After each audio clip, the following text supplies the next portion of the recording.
CA बोल के 2009 साल से जो आइन कानून जो पास किया था वो अभी तक कोई चालू नहीं हुआ। वो एक्चुअली धोखा है। কেন্দ্রীয় সরকারের বিরুদ্ধে বঞ্চনার অভিযোগ তুলে শিলিগুড়িতে বিক্ষোভ ও প্রতিবাদ মিছিল করল দার্জিলিং জেলা তৃণমূল নমশূদ্র ও উদ্বাস্তু সেল।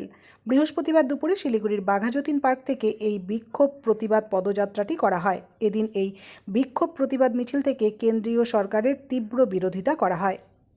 सीए बोल के 2009 साल से जो आइन कानून जो पास किया था वो अभी तक कोई चालू नहीं हुआ। वो एक्चुअली धोखा है। ये मतुआ समाज और उत्पाद समाज के लिए ये बहुत ख़राब वार्ता है, क्योंकि उन लोग को विश्वास दिया था कि उनको नागरिकत्व देंगे, मगर कोई नागरिकत्व नहीं दिया।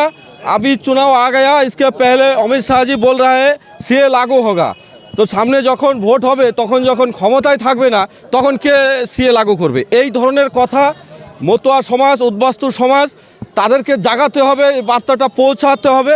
আজকে আমরা সারা বাংলাব্যাপী জাগো মতুয়া জাগো এই স্লোগানের মাধ্যমে এবং সাধারণ গরিব মানুষ যারা 100 দিনের টাকা পায় না, যারা আবাস যোজনা থেকে বঞ্চিত, এই সমস্ত অনেক রকম সমস্যা রয়েছে কেন্দ্রীয় বঞ্চনার।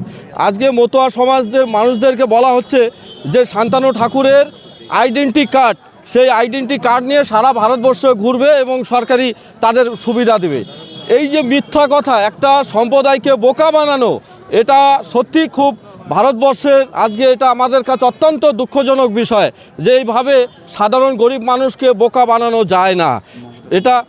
এটা সত্যি যে খুব খারাপ। এবং মমতা ব্যানার্জি আজকে মতুয়াদের জন্য, নমশূদ্রদের জন্য যেভাবে সরকারি প্রকল্প এবং যেভাবে উন্নয়ন করেছে, সাধারণ মানুষ আজকে মমতা বন্দ্যোপাধ্যায়ের পাশে রয়েছে। সেই দিকে লক্ষ্য রেখে আমরা আজকে শিলিগুড়ি শহরেও একটি পদযাত্রার মাধ্যমে এবং আমাদের যে মতুয়া সম্প্রদায় এবং নমশূদ্র সম্প্রদায়ের সাধু গোসাই পাগল, মতুয়া ভক্ত সাধু গোসাই পাগল, সকলেই আজকে আমরা এখানে মিলিত হয়েছি।